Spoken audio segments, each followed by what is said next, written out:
छोटी सी update video है। Friday को हमने देखा नहीं कुछ हुआ, फिर भी इंडियन मार्केट गिर गया। रीबैलेंसिंग के कारण गिर गया, कुछ मौसम विभाग की न्यूज भी आई थी उसके कारण गिर गया। आज के डेट में वो सब कुछ नहीं था, तो आज के डेट में फिर से हमें हमारा मार्केट गिरता हुआ दिख गया। हालांकि एशिया के बाकी बाजार पॉजिटिव में थे, अच्छे पॉजिटिव में थे। सिर्फ एक भारत का बाजार और दूसरा चाइना का बाजार, बड़े बाजारों में से यही दो मार्केट है जहां पे आज निगेटिविटी देखने को मिली है। रीजन क्या था बाजार गिरने का? तो रीजन सिंपल सा था कि जो फ्रेमवर्क की हम लोग बात कर रहे थे कि सब कुछ फ्रेमवर्क हो चुका है और उस पर बस ट्रंप का साइन चाहिए, ट्रंप का अप्रूवल चाहिए। तो आज न्यूज आई, सुबह में ही न्यूज आई थी, एक्चुअली में कल से ही ये न्यूज चल रही है कि ट्रंप ने वो जो फ्रेमवर्क था, वो जो पूरा प्रपोजल का डॉक्यूमेंट था, उसको वापस ईरान भेज दिया है, उसको फिर से एक बार रिव्यू करने के लिए। मतलब ट्रंप के कुछ टर्म कंडीशन है जो कि उसके अंदर में नहीं है, खासकर वही न्यूक्लियर को लेके। तो बात क्या थी कि अभी जो है स्टेट ऑफ हॉर्मुज को फ्री कर दिया जाएगा, सीज फायर को 60 दिनों के लिए एक्सटेंड कर दिया जाएगा और इन 60 दिनों के बीच में न्यूक्लियर को लेके बातचीत कर ली जाएगी। लेकिन जहां तक मैं समझ पा रहा हूं, ट्रंप का कहना है कि नहीं, न्यूक्लियर वाली भी चीज इस पीस डील के अंदर हो जाए तो ज्यादा बेहतर है, ट्रंप ऐसा कह रहा है। इसके अलावा में फ्रेश अटैक्स भी दोनों तरफ से हो गए, ईरान के तरफ से भी और अमेरिका की तरफ से भी। सीज फायर अभी भी जारी है लेकिन क्लैश भी जारी है। बीच में भी हमने देखा बुधवार गुरुवार को पिछले हफ्ते में दोनों तरफ से अटैक हुए।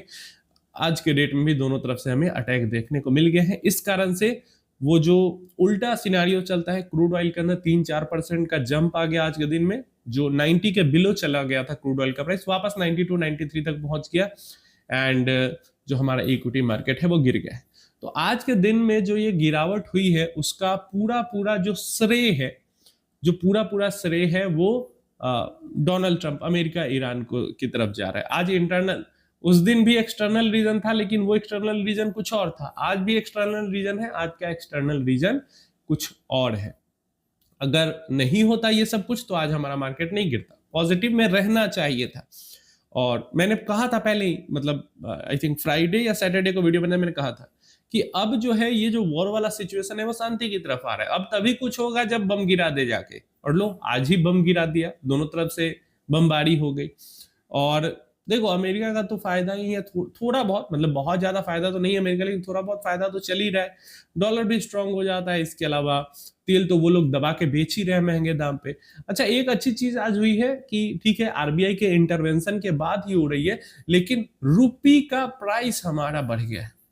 रुपी आज 95 से भी ऊपर, 94.9 के आसपास की क्लोजिंग मिली। तो जो 97 क्रॉस कर रहा था वो 95 के ऊपर आ गया। तो थोड़ी सी ये चीजें ठीक हुई है। भले ही आरबीआई के, मतलब ये नेचुरल नहीं है, मैन मेड है, लेकिन है, कम से कम रिकवरी तो हो रही है। तेल के दाम वगैरह घटेंगे, कुछ हेल्प मिलती है, फॉरेन इन्वेस्टर वापस आते हैं तो और रुपये में रिकवरी हो जाएगी। लेकिन आएंगे तभी तो, देखते हैं कब तक ये टैक्स को लेकर अनाउंसमेंट करती है सरकार।